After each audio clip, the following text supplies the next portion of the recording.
The principle of stewardship is fundamental to our Christian discipleship. Stewardship is about how we use and what we do with all that God has given to us. So it impacts on every aspect of our daily lives, both as individuals and corporately as the gathered community of Christian believers. Whether we're thinking of our buildings or churchyards, our money or our time, or the gifts and skills, wisdom and experience that God has blessed us with, what we do with all that is shaped by our faith and the teaching of the church.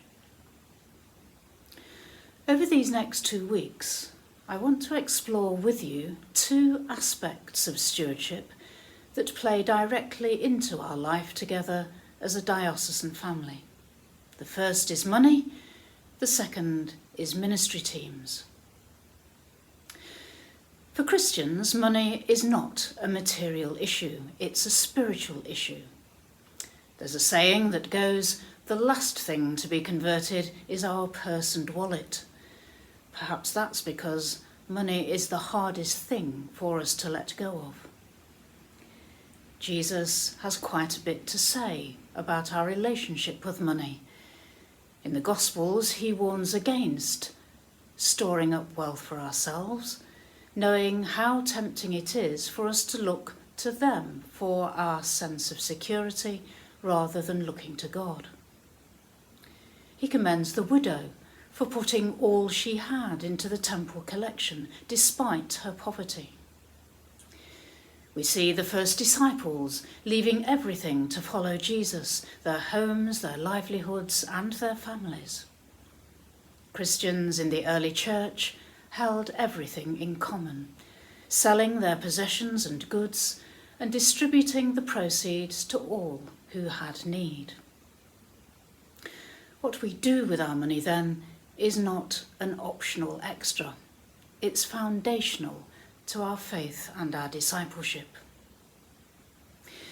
To help us establish a good relationship with our money, the Church has for centuries taught the principle of tithing, of giving away 1/10 of what we have to support God's work and mission through the life of the Church.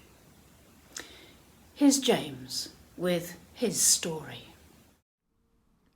One of the lessons I'm most grateful to my parents for teaching me is the lesson of generosity.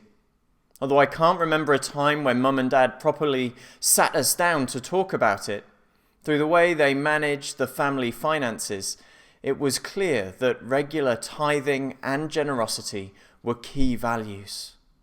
I came to understand that for my parents, our regular giving towards the life of the church and to other charitable causes was the first thing to come out of the bank account each month, and the very last thing to be reined back on in months when money was tight.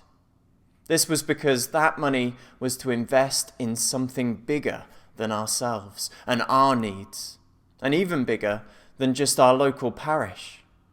By giving regularly, we were investing not just in our local church, but in the life of the wider church, sustaining a vibrant, interdependent family of faith across our diocese and further afield.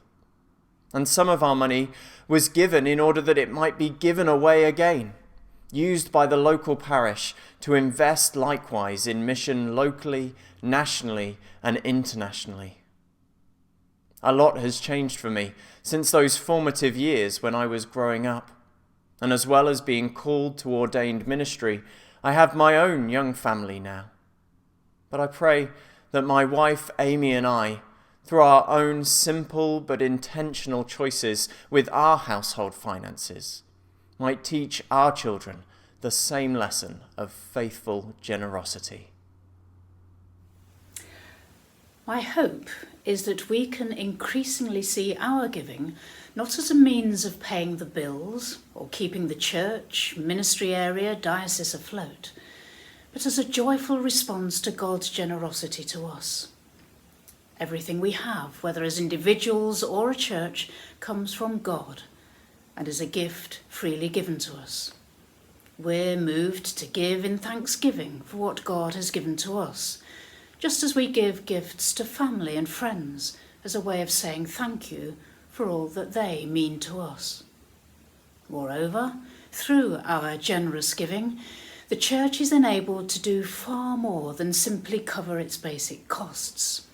It's resourced to do the work of God, and God's purposes are better fulfilled as we're able to engage in more exciting initiatives in God's service.